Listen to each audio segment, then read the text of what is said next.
Começando mais um vídeo aqui e igual o último vídeo que eu fiz, né, a gente falou sobre como analisar negócios, a gente colocou em prática. Eu vou fazer nesse vídeo também, só que no vídeo anterior a gente falou sobre varejo e hoje a gente vai falar sobre o setor elétrico. Vamos pegar duas empresas ali da mesma categoria de peso para a gente colocar em prática os ensinamentos de análise de negócios, que é o mais importante, na minha opinião, quando você vai investir em ações na Bolsa de Valores. Então, bora lá! Fire up the flames. I'll do you damage. Instagram the blaze. Bom, então assim, no vídeo anterior, só fazer aqui uma contextualização, eu coloquei a Magazine Luiza do lado da Via Varejo e a gente foi junto estudando o modelo de negócio da Via Varejo, o modelo de negócio da Magalu, e a gente foi comparando os resultados do primeiro trimestre de 2020. Eu sei que daqui a poucos dias já começa a safra do segundo trimestre, mas o nosso objetivo aqui é estudar, né? A gente já aprendeu bastante no primeiro vídeo. Se você não assistiu, vai ficar aí em aberto para você assistir. Eu acho que vai agregar bastante na sua jornada. E hoje a gente vai falar sobre duas empresas do setor elétrico. Então, bora aqui para o nosso quadro negro, a nossa tela. E aqui está o resultado da STT, que é uma empresa de energia elétrica bem tradicional e bem famosa, tá? E aqui está o resultado do primeiro trimestre. Cadê? Aqui. Primeiro trimestre da nossa queridíssima Energias do Brasil, beleza? Então, isso daqui, ó, pessoal, vou até abrir aqui, ó. Para quem não assistiu o vídeo anterior e quiser saber como que eu fiz essa planilha já com as formulazinhas, assiste o vídeo anterior, porque lá eu ensino até fazer a fórmula, tá bom? Eu ensino a fazer a fórmula disso daqui que você está vendo. A gente vai usar esse modelinho que eu já ensinei como faz, tá? No vídeo da Magalu, eu vou aplicar ele aqui de volta no caso da ASTT e Energias do Brasil. Então vamos lá. Primeiro ponto que eu sempre gosto de analisar é ir direto para os resultados. Tá vendo aqui, ó, tem todo o comentário da administração. Cara, eu passo isso porque eu gosto primeiro de ver os números para depois ver o que a administração comentou sobre os resultados, tá? Então eu vou chegar aqui em dados consolidados do primeiro tri de 2020 e vou fazer o mesmo com a Energias do Brasil. Então o primeiro ponto, tá? A gente vai para a receita operacional líquida, primeiro tri de 2020, acho que tá bom para ver aí na tela, né? Dá para ver legalzinho aí, vou deixar bem grandão aqui para facilitar.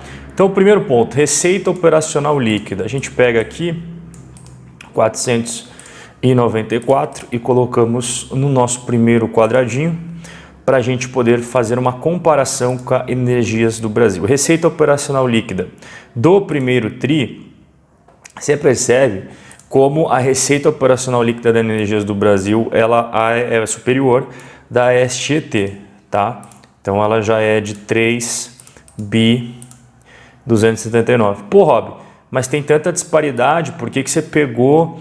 Cara, é que quando você pega o valor de mercado, a STT no total vai estar, claro, varia isso, né? Mas no total ali, geralmente 6 bilhões por dia de valor de mercado. E a Energias do Brasil, ela tem 10 bilhões de valor de mercado. Você pega a Engie, por exemplo, a Engie está em outro patamar, né? A Engie é bem maior. Então é por isso que eu peguei essas duas aqui, tá? Tanto a Energias do Brasil quanto a STT. A gente só está analisando aí o primeiro tri. E aí a gente chega no lucro bruto. O lucro bruto da STT foi de 235. Então a gente vai colocar aqui dos 235. Você viu que já puxou um número automático ali para baixo, né? O que eu falei, a formulazinha da margem bruta eu já expliquei no vídeo anterior. Basicamente o que eu faço? Eu pego o B3, que é o lucro bruto, esse daqui, divido pelo B2, que é a receita líquida, e multiplico por 100. Tá vendo aqui a fórmula? Ó? Aqui em cima, tá vendo? Estou passando o cursor, ó. Igual B3 dividido por B2 multiplicado por 100. Então a margem bruta da STT 47,57. Agora vamos dar uma olhadinha na nossa queridíssima Energias do Brasil. Você veja aqui que ela tem os gastos, né? Os gastos, igualzinho ali a gente viu, energia elétrica, custos de matéria-prima consumida, enfim. E aí a gente vai colocar aqui a margem bruta da Energias do Brasil no primeiro TRI. Aqui, a gente coloca, lucro bruto, perdão. E chegamos numa margem bruta de 32%. Então, no primeiro ponto, a SGT acabou ganhando em relação à margem. Vale ressaltar o seguinte, tá? Apesar de eu ter pegado as duas, que elas meio que podem ser comparadas, a Energias do Brasil e a SGT tem algumas coisas meio que diferentes. Por exemplo, a Energias do Brasil começou a investir bastante em linhas de transmissão. A SGT não. A SGT é bem focada em geração de energia elétrica, claro, com diversas matrizes distintas, diversas matrizes, tem hidrelétrica, eles estão focando bastante agora em solar, eles estão focando bastante agora em eólica. Em contrapartida da Energias do Brasil, eles começaram um projeto, eu já fiz vários vídeos inclusive da Energias do Brasil, tanto da SGT quanto da Energias do Brasil, explicando que a Energias do Brasil ela está focando mais em transmissão e os custos que ela está tendo para botar essas linhas de transmissão de pé e fazer o negócio acontecer, todos financiados através do endividamento. Então, apesar delas poderem, claro, ser comparadas a níveis de estudo, elas não são idênticas. É por isso que eu estou explicando isso para você, tá? Porque, claro, com certeza vai ter ali uma diferencinha em alguns pontos bem importantes do balanço.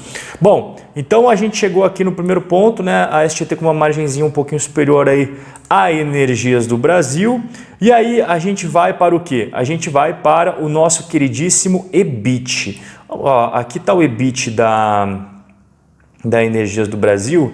Só deixa eu ver se a SGT não colocou o EBIT, ele colocou o EBITDA. Então o que eu vou fazer?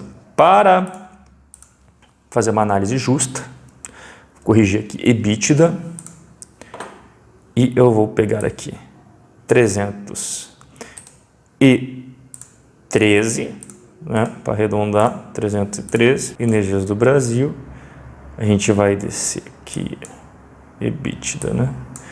698, 583, eu vou botar aqui 599, porque, bom, aqui a gente já tem a margem operacional.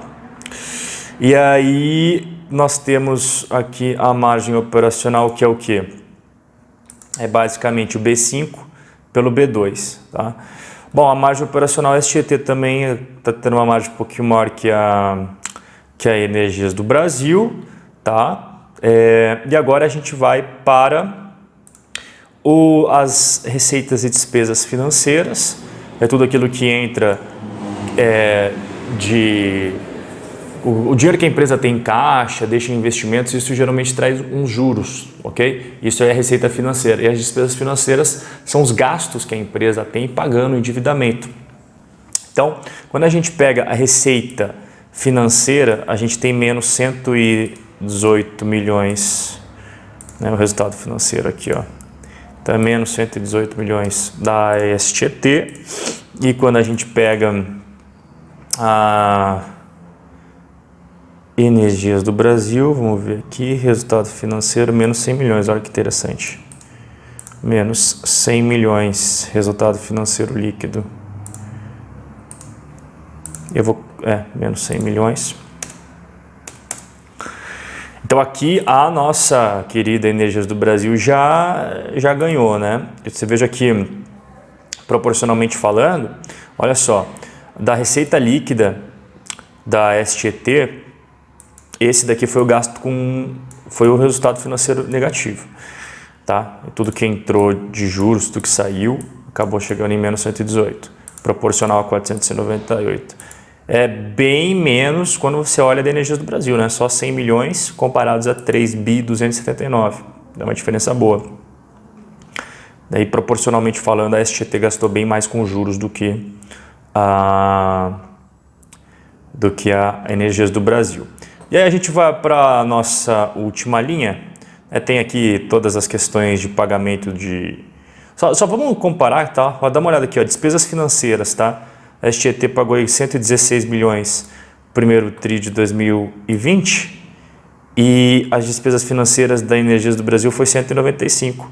Mas quando você pega proporcionalmente ao faturamento, a Energias do Brasil pagou bem menos, né? Então, vamos agora para o lucro. Aqui, ó, lucro, 75 milhões foi o lucro da STT. Vou colocar aqui, ó, lucro 75. Já chegou numa margem líquida de 15%. E aí a gente vai para o lucro da Energias do Brasil. Vamos para o lucro da Energias do Brasil, que foi de 271 milhões, tá? Lucro líquido, 271 milhões de reais, que tem uma margem de 8,26. Então, o que a gente tem aqui de modo geral, né? A Energias do Brasil tem uma receita líquida maior, ok? O lucro bruto é maior, certo? Em questão de margem, a STT acaba ganhando. O EBITDA da Energias do Brasil é maior. A margem operacional da STT também é mais gordinha do que a Energias do Brasil. A Energias do Brasil tem um resultado financeiro mais sólido, porque quando você compara proporcionalmente o resultado financeiro com a receita líquida, a STT gastou muito mais com despesas financeiras do que a Energias do Brasil, proporcionalmente falando, a receita líquida, né? O lucro líquido é maior da Energias do Brasil, mas a margem líquida da STT é maior do que da NBR11. Aqui são a dívida de curto prazo, longo prazo, ainda está do vídeo anterior, eu não tirei, então deixa eu tirar aqui ao vivo. Era da Magalu e da Via Varejo. Então vamos ver aqui como é que está esse endividamento da Energias do Brasil e da ASTT. Deixa eu pegar aqui, vamos lá. Caixa e equivalente de caixa. Então eles têm aqui 26 milhões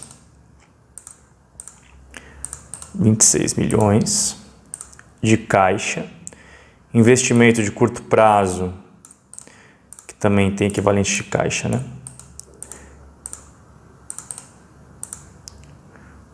Dá 1.395. Então, o caixa atualizado, deixa eu tirar essas cores também, né, para facilitar. 1.395 é o caixa, equivalente de caixa atualizado da STT. Rob, e contas a receber dos clientes? Rob, e os tributos e contribuições sociais compensáveis? Calções e depósitos. Cara, eu gosto sempre de fazer essa primeira análise. O pessoal sempre fala, Rob, por que você não pega o ativo circulante? Cara, dá para pegar, não tem problema nenhum. O pessoal até falou no vídeo anterior, mas é que eu gosto primeiro de ver questões mais palpáveis no sentido de pegar tudo que a empresa tem em caixa, equivalência de caixa, investimentos de curto prazo, somar e comparar com isso daqui, ó. Empréstimos, financiamentos e debêntures de curto prazo, ok? E também empréstimos, financiamentos e debêntures de longo prazo, ou seja, do passivo não circulante. Eu sempre gosto de fazer isso, tá? Então a gente já chegou ali o caixa, agora a gente vai ver aqui a dívida de curto prazo é de 443 milhões. A gente coloca aqui 443 milhões, tá? E aí a dívida de longo prazo, 3.816. Então vamos colocar aqui dívida de longo prazo, beleza. Então a gente vê que o caixa, ele é de 1.395 e a dívida total ela é de 4.259. A gente já vai ver como é que está essa proporção com o resultado operacional, tá bom? Bom, então a gente está aqui no balanço da Energias do Brasil, ó, consolidado, fechadinho, caixa e equivalente de caixa. Então a empresa tem hoje 2.253 em caixa, equivalente de caixa, tá? Ó, a gente vai pular aqui contas a receber, impostos e contribuições sociais compensáveis, etc., calções, estoques, tudo isso a gente vai pular, tá? E aí a gente vem aqui, ó, passivo. Então, passivo, fornecedores pula, impostos, tributos diferidos, dividendos e debêntures. Debêntures a gente pega. Isso daqui é do circulante. Então vamos separar aqui para não causar confusão. Isso daqui é circulante, ó. debêntures, beleza. Empréstimos e financiamentos, também pega. 838, tá? Pega e põe aqui, ó. Beleza, tá. Passivos mantidos para venda, benefícios pós-emprego, obrigações sociais, não, isso não pega. Provisões, tal. E agora a gente vai... Então a gente já chegou aqui no curto prazo, isso daqui é o endividamento. Então a gente pega aqui, cola aqui, apaga para não confundir, né? E vamos para a dívida de longo prazo. Então, dívida de longo prazo, impostos, pula, debêntures, 4, beleza, empréstimos e financiamentos, 659, beleza, a gente soma, cola e chegamos à dívida total. Então, você vê aqui, né, as duas empresas, elas têm mais dívida do que caixa. Ah, Rob, vai quebrar? Não, calma, não se desespera, não é assim que vê. A gente vê o que agora? A gente vê a capacidade de pagamento, tá? Então, como é que é a capacidade de pagamento? Dívida líquida, tá? Então, ó, dívida líquida, beleza? Como é que é a dívida líquida, Rob? Então, é igual a B14, opa, botei 41, mas é 14, B11 menos B14, Enter. Isso é dívida líquida, ok? Isso é dívida líquida. Vamos fazer aqui também, só pegar, copiar a fórmula, tá? A dívida líquida aqui da Energias do Brasil. Então, o que isso significa na prática, tá? Significa que você pega todo o dinheiro em caixa e você subtrai da dívida total. É o que a gente fez, B11 menos B14.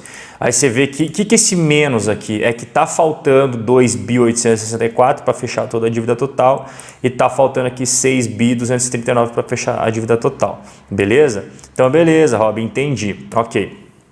E como é que a gente faz aqui a relação? É dívida líquida pelo EBITDA, tá? Então, o que a gente vai pegar aqui? Igual a B16 divididos por B5. Beleza, B5. E aqui a gente vai fazer a mesma coisa. Cola a fórmula aqui, tá? É a dívida líquida pelo EBITDA, B5, tá bom? Mas aí você está pensando, caramba, Rob, mas vai precisar então, tá muito elevado, mas é que você não pode esquecer o seguinte, né, cara? Você não pode esquecer que a gente está falando de resultados trimestrais. Então, este EBITDA aqui, na verdade, você vai ter que fazer o quê? Só para uma estimativa, né? Só para uma estimativa. Você vai ter que pegar ele e multiplicar por 4, ok? Então eu vou colocar aqui, ó, dívida líquida, EBITDA anualizada, tá? E aí, o que a gente vai fazer? A gente vai fazer o nosso seguinte cálculo. 313 vezes 4. Isso daqui seria o EBITDA atualizado. E aqui a gente vai fazer o quê? 699 vezes 4. Perfeito? Perfeito.